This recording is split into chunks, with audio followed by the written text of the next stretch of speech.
नमस्कार, मी गायत्री. मित्रांनो, स्क्रीनवर जो व्हिडिओ दिसत आहे याच्या कमेंट जर मी तुम्हाला वाचून दाखवल्या तर तुम्ही हसल्याशिवाय राहणार नाही, ही माझी गॅरंटी. म्हणजे लोक बुद्धीचा वापर नेमका कुठं करतील आणि कसा करतील याचा काही नेम नाही. आणि हे टॅलेंट फक्त महाराष्ट्रातील लोकांमध्येच आहे. व्हिडिओवर लिहिलेलं आहे, नातेवाईकांच्या घरी आलतो.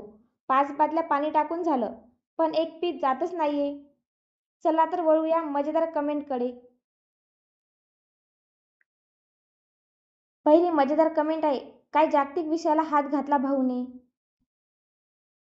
या भाऊने तर काय राय दिली, खराट्याच्या काडीने खिळखिळ कर.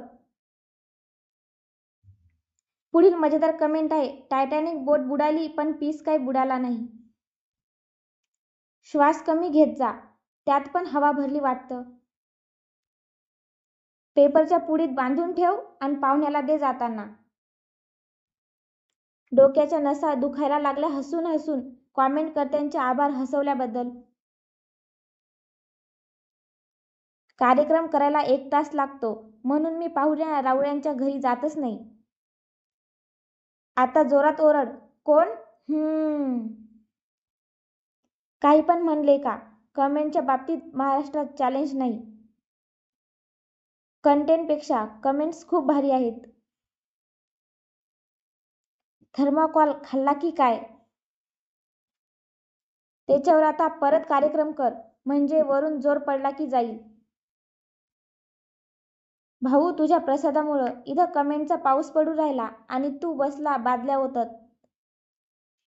भाऊ, आता एक काम कर, चाकू घे आणि बारीक पीस कर. वरतून थोडा कोथिंबीर टाक, लेंडू करी तयार. एकाने तर एक जुगाड सांगितला, टॉयलेटचा लाईट काढून ठेव, अंधारात दिसणार नाही कोणालाच. जाऊ दे, साबणाच्या ट्रेमध्ये ठेवून टाक, कोण नाही बघणार. 5 बादल्या पाणी टाकल्यावर सुद्धा नाही गेलं, म्हणजेच युनिक पीस आहे. आयुष्यभर सोबत जपून ठेव भावा. भावा, मला वाटत आहे त्याचा इथे प्रॉब्लेम आहे. घरी घेऊन जा आणि तुमच्या संडासात टाकून बघ जातंय का. त्या पीसने भिंतीवर सॉरी लिहून ठेव. 2 अजून टाक. एकटा आहे म्हणून जात नाहीये तो, त्याला कंपनी पाहिजे कोणीतरी. मैतीला आलो भाऊ, घरी जाऊन हसतो.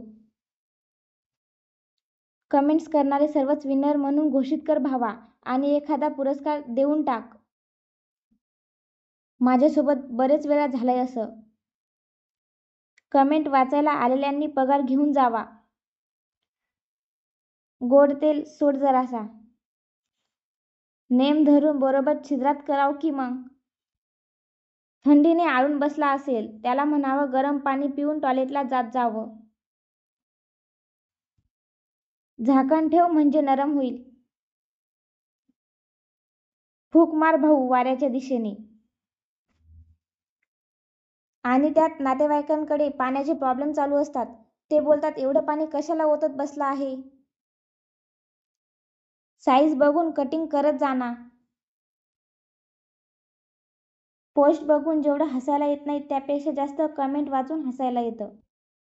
भाऊने कॅप्शनमध्ये एक पीस लिहिलं ते वाचून तर अजूनच हसायला येतं. खरं सांगू, 15 ते 20 मिनिटापासून मी खूप टेन्शनमध्ये होतो. अचानक इन्स्टा चालू केलं आणि पोस्ट बघितली. आता टेन्शन कुठं गेलं कोणास ठाऊक. पण खरोखर छान बनवला भाऊ तू व्हिडिओ, खूप हसलो. आणि टेन्शन पण गेलं.